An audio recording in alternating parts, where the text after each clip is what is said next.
Somewhere somebody needs your help. Reach out and let them know you care. Let's start a change reaction. Help others through your actions. It's you who'll make a difference. It's you who'll change the future. The Cecil Change Reaction program was launched in August last year. It was really to build up our employee involvement program, and the Change Reaction Challenge was an effort to recognize the contribution of those employees in developing communities all over the world. When I think about change reaction and anything that's got the word reaction in it has got a catalyst somewhere, and it's got something that helps the catalyst. People just needed a little bit of an initiative to reveal who and what they are and what they do for the community. What I like about it, in a way, it's its simplicity. The second thing I like about it, that it is grassroots, that it involves employees. It makes it a matter of the heart. Not only has it changed the way people see Cecil, not only has it changed the way people see themselves, it has certainly brought out the soul of Cecil. In August last year, we started the partnership with O Magazine to identify change makers in the broader community and amongst our Cecil employees. At the SLF in April, we honored the first 4 Cecil winners in the Change Reaction Challenge. Since then, 5 more monthly Cecil change makers have been selected.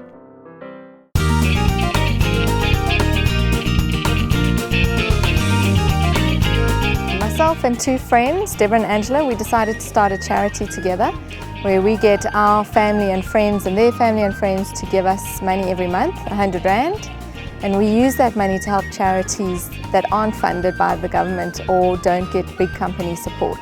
What we did here at Mum Tiny's, she's got a feeding scheme where she feeds orphans, adults, really anyone from the community that doesn't have food. What they did really, it's wonderful. We do appreciate it. They bought the stove for us. The stove that we are using, it's from them.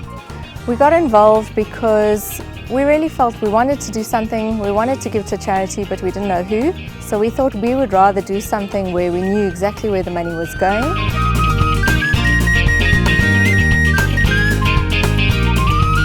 I decided to undertake a project to develop a bursary information pack. I compiled it into this single pack and tried to distribute it to as many schools as I could. She helped me to believe that I can be able to find a sponsor one day. I should not give up easily. Whether maybe I apply, maybe I get rejected. I should not just say, okay, fine, I will never do this thing. I must just continue. In compiling this bursary information pack, I found that there are a large amount of institutes that do the same kind of work, but students are not aware of what they do and where to contact them. So in the pack, I've tried to direct students to these kind of organizations as opposed to replicating and reinventing the wheel.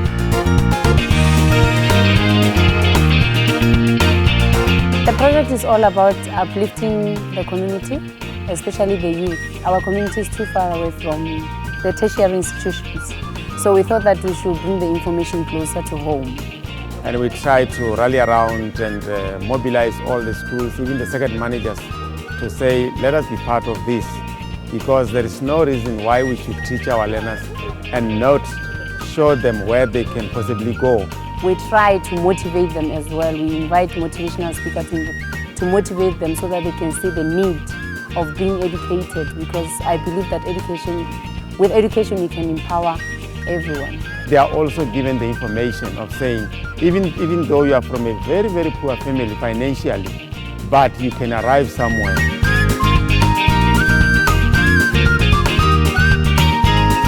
The project that I'm involved in is to assist orphans and vulnerable children, that is reaching out to them in whatever way possible. Most of these kids are living with their grandparents who are not able to look after themselves, let alone their grandkids. And wherever we can address the needs of orphans, that's where I am. They receive support with educational, helping to keep them in school, nutritional support, which is food, balanced meals at our drop-in centres, assist them with getting grants. You try to do the best you can by looking at the most needy first, especially the homes where probably there's no income at all. Those are the people we first see to.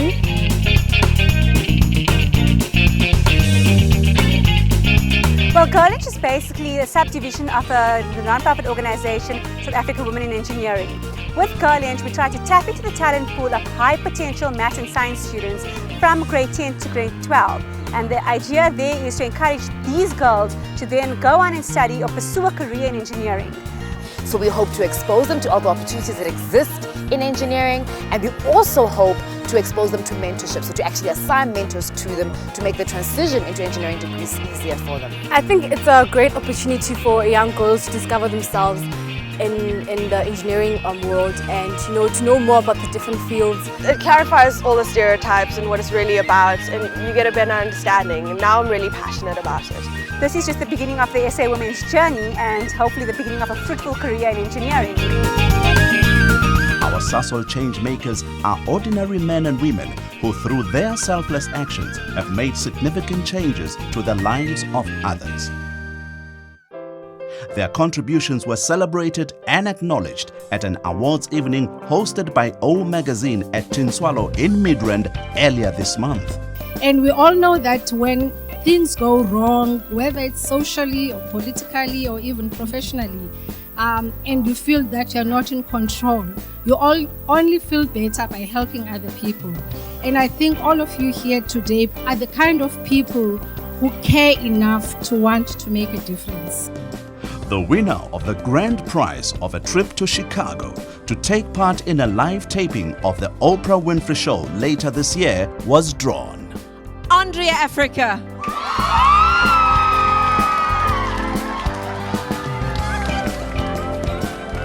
I would love for them all to have joined me, because I think they're all deserving, and the wonderful things that everybody's doing. I mean, it's just unbelievable that I got chosen amongst so many deserving participants. The last year for Sasol has been an incredibly challenging one, with reputation challenges as well as economic challenges. What Change Reaction has done is, in this time of huge change and dynamic developments, it has given people a feeling of we can get through this whole process of economic downturn and turmoil together. On the business directly, I don't think necessarily it has had that much of an impact, and I don't think that is the intent of the campaign. But on the people, it has had a profound impact. They can actually find an outlet for the energy and passion to do good for society. If you look at it in the context of the broader business, it's a symbiotic relationship. It's the benefit that both parties get out of something like this, where a contribution is made out of business towards the community, and the community then in turn provides the feedback loop and the additional support, because they look at us in a different manner than what they potentially did. You know, it's very difficult for people to explain how the Sasol values work, but through the Change Reaction process, they were able to demonstrate the Sasol values in their daily lives. They were also able to understand the values better and bring out their own interpretation of the Sasol values. These campaigns are not selfishly about Sasol, it is very much about plowing something back into society. This thing should not be allowed to die. Come on, Sasol. I encourage you to start your own Change Reaction. And pay it forward. Pay it forward. Pay it forward. Pay it forward. Pay it forward. Pay it forward. And pay it forward. Change reaction. Make it happen. It's you who'll change the future.